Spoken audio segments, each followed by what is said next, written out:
قاری محمد طیب قاسمی کے YouTube channel کو سبسکرائب کیجیے اور امن کے پیغام کو پھیلانے میں ہماری مدد کیجیے اور نیچے دیے گئے ہوئے بیل آئیکن کو کلک کریں تاکہ ہر نحمده ونصلي على رسوله الكريم اما بعد اللهم صل وسلم وبارك على سيدنا ومولانا محمد وعلى آله وأصحابه ناظرین و سامعین السلام علیکم ورحمۃ اللہ وبرکاتہ۔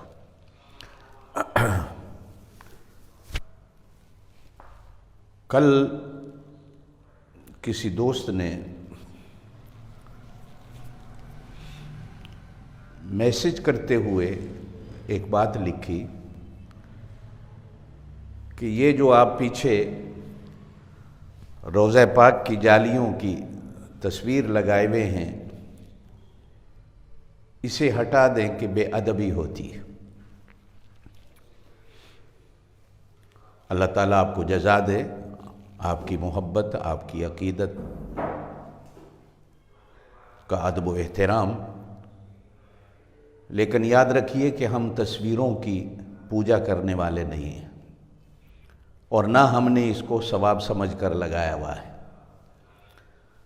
یہ ادب، یہ احترام مدینہ پاک میں ہیں کہ جہاں آپ صلی اللہ علیہ وسلم موجود ہیں، وہاں ادب، احترام اشد ضروری ہے۔ یہ تعزیے، یہ تبوت، یہ تصویریں، یہ تشبیہات، نہ ہم ان کے قائل ہیں، اس لیے کہ تصویر کا ادب و احترام نہ ہم ان لوگوں میں سے ہیں جو جیبوں پہ لگائے پھر رہے ہیں، اپنی پگڑیوں پہ لگائے پھر رہے ہیں، یہ اور زیادہ بے ادبی ہے، سارے جہان کی پیٹھ ہوتی ہے۔ یہ ایک تصویر ہے جو گھر میں لگی ہوئی ہے،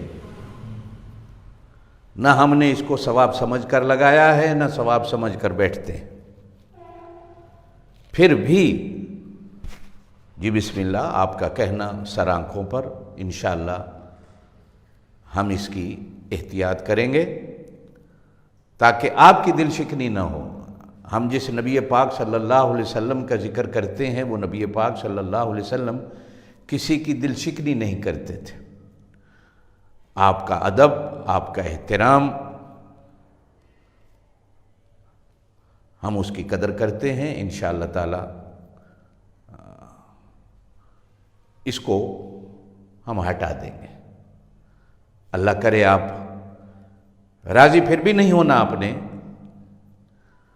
اللہ کرے آپ راضی ہو جائیں، اس لیے کہ بہت کم لوگ ہوتے ہیں جو اعتراض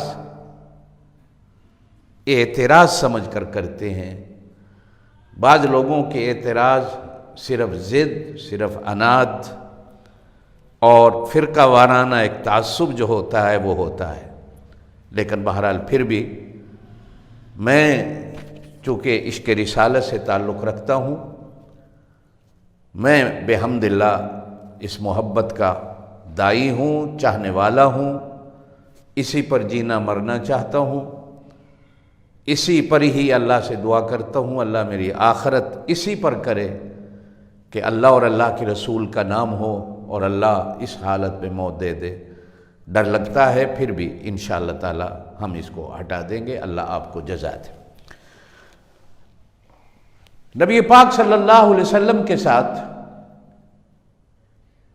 بیر معونہ سے بچ جانے والے صحابی نے جب حالات بتائے آپ صلی اللہ علیہ وسلم کو، جہاں آپ صلی اللہ علیہ وسلم نے افسوس کا اظہار کیا کہ تم نے اچھا نہیں کیا، ساتھ ہی آپ صلی اللہ علیہ وسلم نے اپنے حلیفانہ تعلق کا ذکر بھی کیا۔ یہ ایک بڑی عجیب چیز ہے اور یہ نبوت ہی کر سکتی ہے، تعلقات کو نبھانا، عہد و پیمان کو نبھانا۔ ہمیں بھی کہا گیا ہے لا ایمان لمن لا عہد لہ، جس میں عہد نہیں اس میں ایمان نہیں۔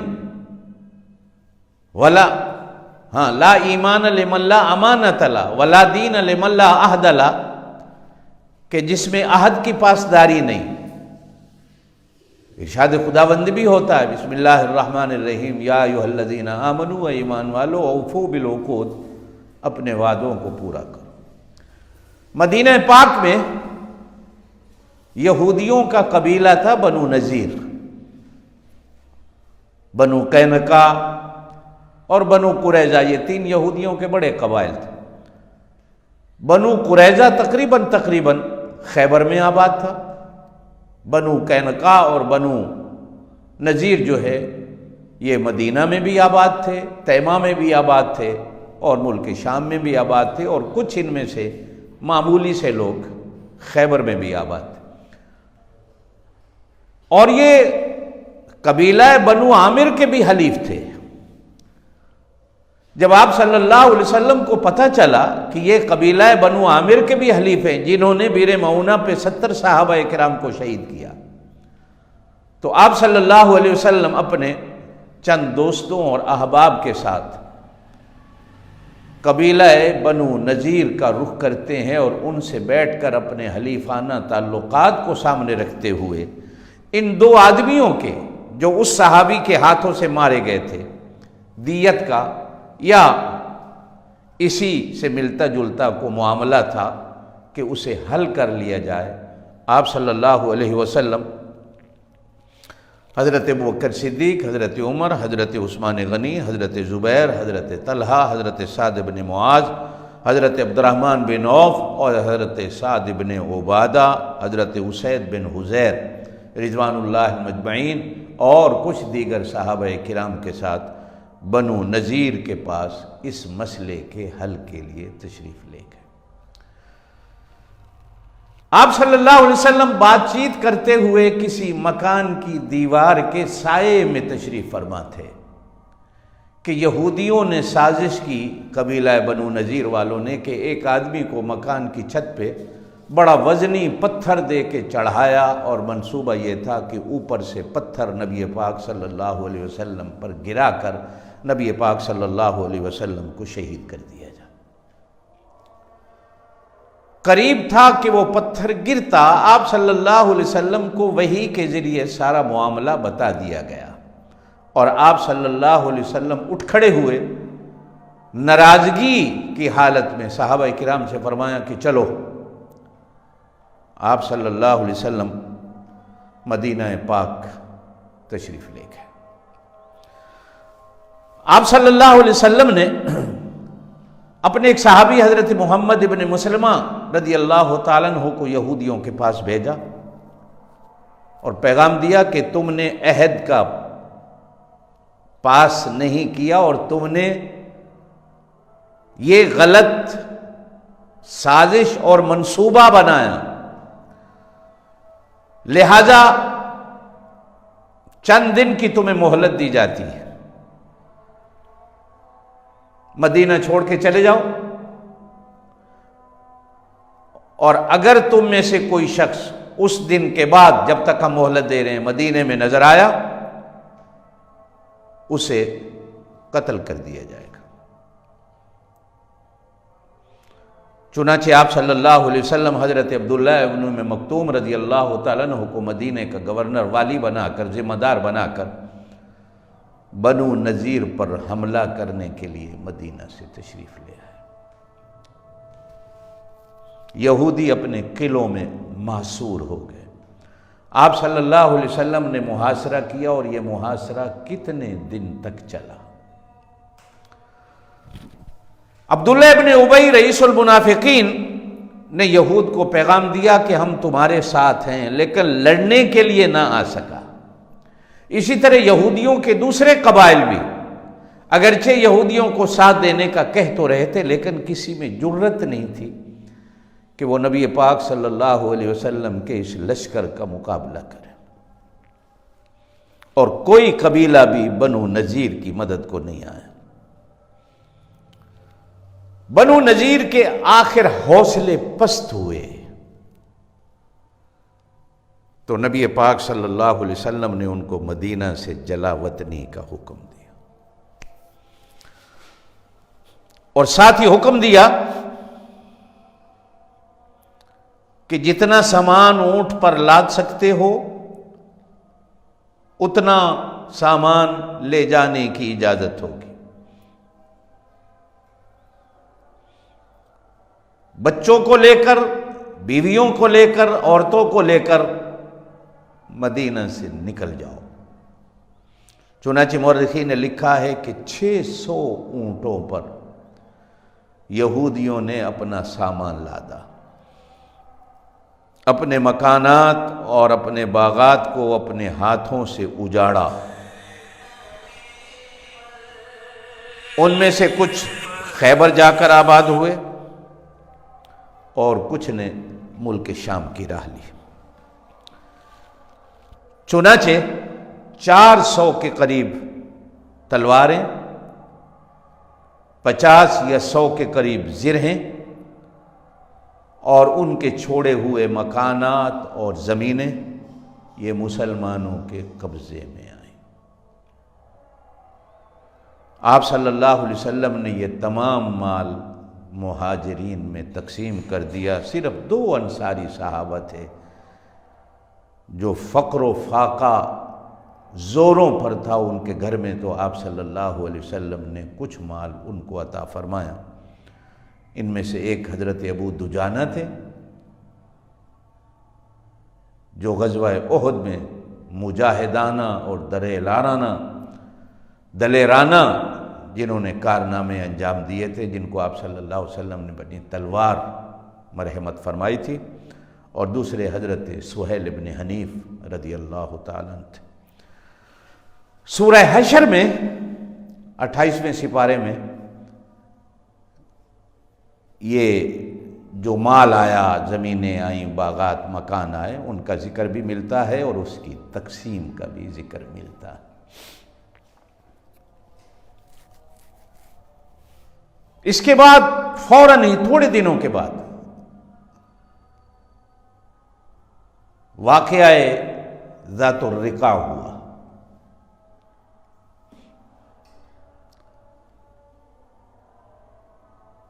صحابہ کرام کہتے ہیں کہ دور دراز کا سفر تھا مدینہ سے نجد کی طرف. عرب کی تپتی ہوئی ریت اور گرمی کا موسم، چلتے چلتے ہمارے پاؤں پھٹ گئے، جوتیاں ٹوٹ گئیں. آخر ہم نے اپنے پیروں پر کپڑے باندھے، جس کی وجہ سے اس واقعے کو ذات الرقاع کہا جاتا ہے کہ پھٹے ہوئے کپڑوں والا کے پیروں پر گرمی کی وجہ سے جو کپڑے باندھے گئے. مسلمانوں کا رعب و دبدبہ. ہاں، ایک بات میں یہاں کہتا چلوں کہ کوئی یوں نہ کہے کہ یہودیوں پر آپ صلی اللہ علیہ وسلم نے چڑھائی کیوں. حلیف تھے، حلیفانہ معاہدہ تھا کہ ہم آپس میں نہیں لڑیں گے اور نہ ایک دوسرے کے دشمن کی مدد کریں گے. لیکن یہودیوں نے سازش کی.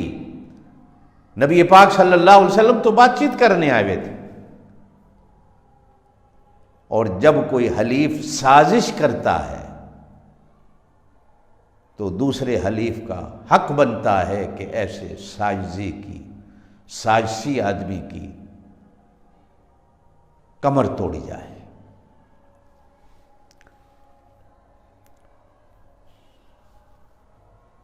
یہ یہودیوں کے ساتھ اس واقعے کے بعد مسلمانوں کی دھاک مدینہ کے ارد گرد کے علاقوں میں بھی خوب بیٹھ گئی. لیکن اس کے باوجود کچھ قبائل ایسے بھی تھے اور کچھ منافقین بھی ایسے تھے کہ جو کھل کر تو کچھ نہیں کر سکتے تھے، لیکن پھر بھی اپنی شرارتوں سے باز نہ آئے. چنانچہ آپ صلی اللہ علیہ وسلم مدینے کے اندرونی محاذ کی مضبوطی کے بعد دوبارہ ارد گرد کے قبائل جو جنگ احد کے بعد کچھ شیطانیاں کرنے پر تلے ہوئے تھے، ان کی طرف یکسوئی کے ساتھ متوجہ ہوئے اور ان کی سرکوبی کے لیے آپ صلی اللہ علیہ وسلم مدینے سے نکلے۔ واقعہ رجی بھی ہوا، بیر معونہ بھی ہوا۔ ان دونوں واقعات کے باعث مدینہ کے ارد گرد کے کچھ قبائل میں جرت بڑھ رہی تھی، حوصلہ بڑھ رہا تھا کہ مدینے پر چڑھائی کریں۔ نبی پاک صلی اللہ علیہ وسلم کو اطلاع ملی تو حضور پاک صلی اللہ علیہ وسلم ان کی سرکوبی کے لیے مدینہ سے نکلتے۔ مسلمانوں کی اچانک اس یلغار کو دیکھ کر سرکش قبائل بزدلی دکھا کر بڑے بڑے پہاڑوں میں چھپنے پر جا مجبور ہوئے، لیکن اس میں بھی لڑائی کا موقع نہیں آیا، چھپ گئے۔ آپ صلی اللہ علیہ وسلم نے کچھ دن محاصرہ فرمایا، لیکن آخر آپ صلی اللہ علیہ وسلم نے صحابہ کرام کو واپسی کا حکم دیا۔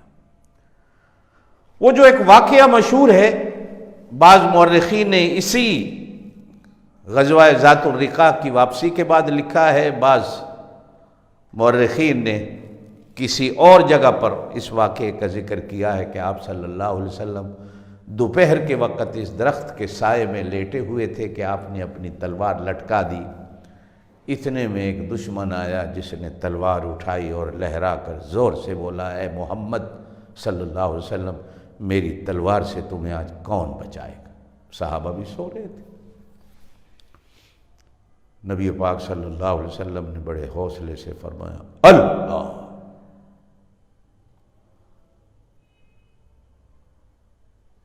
اللہ کہنے کی دیر تھی کہ اس دشمن کے ہاتھ سے تلوار گر گئی، کانپنے لگا۔ یہ جو لفظ اللہ ہے نا، نعرہ تکبیر اللہ اکبر، یہ دشمن کے کلیجے چیر دیتا۔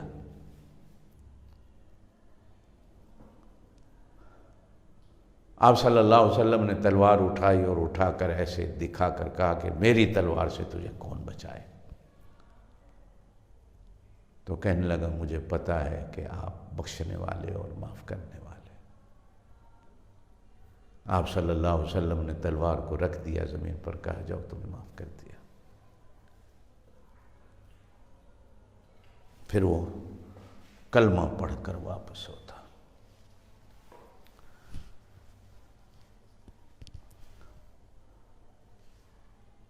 غزوہ احد کے نکلتے وقت ابو سفیان نے کہا تھا کہ اگلے سال بدر میں ملاقات ہوگی۔ آپ صلی اللہ علیہ وسلم کو اس کی کہی ہوئی بات یاد تھی، تو آپ صلی اللہ علیہ وسلم اس سفر کے بعد فوراً بدر کی طرف ابو سفیان کے اس چیلنج کو قبول کرتے ہوئے نکلے۔ 1500 یا 1400 جانثاران صحابہ نبی پاک صلی اللہ علیہ وسلم کے ساتھ تھے۔ ابو سفیان بھی مکے سے نکلا تھا، وعدہ اس کو بھی یاد تھا، لیکن مراء الزہران تک پہنچ کر واپس پلٹ گیا، بہانہ کیا کہ یہ قحط کا سال ہے اور قحط والے سال میں لڑنا مناسب نہیں۔ حقیقت یہ ہے کہ ابو سفیان سن چکا تھا اور اسے پتا تھا، جانتا تھا کہ مسلمانوں کی اس وقت حالت کیا ہے، وہ کتنے مضبوط ہیں، کہیں ایسا نہ ہو کہ غزوہ احد کا بدلہ مجھ سے اس طرح لیا جائے کہ میں بھی زندہ واپس نہ آ سکوں۔ نبی پاک صلی اللہ علیہ وسلم 8 دن تک بدر میں ان کا انتظار کرتے رہے۔ ابو سفیان نہیں آیا، واپس مکے ہو گیا، جاسوسوں کے ذریعے خبر ملی۔ پھر بھی انتظار کیا۔ 8 دن کے بعد آپ صلی اللہ علیہ وسلم مدینہ پاک کی طرف واپس روانہ ہو۔ اسی سال آپ صلی اللہ علیہ وسلم نے حضرت ام سلمہ سے نکاح فرمایا، اور اسی سال شہزادہ خاندان نبوت جنت میں نوجوانوں کے سردار حضرت حسین کی ماہ شعبان میں مدینہ پاک میں حضرت فاطمہ کے گھر ولادت ہوتی. یہ دونوں بھائیوں کا 10-11 مہینے کا فاصلہ ہے، 1 سال کا. حضرت حسین کی ولادت ہوئی. اسی سال حضرت زینب بنت خزیمہ ام المومنین کا ہونے کا شرف حاصل کرتی ہیں، اور اسی سال مستقل طور پر شراب کی حرمت کا حکم نازل ہوا. سن 5 ہجری ختم ہو جاتا. زندگی رہی تو انشاءاللہ سن 6 ہجری سے آگے کیا ہوا کل انشاءاللہ اس پر بات کریں گے. اللہ آپ کو مجھے عمل کی توفیق دے. سبحان ربک رب العزت عما یصفون وسلام علی المرسلین والحمد للہ رب العالمین.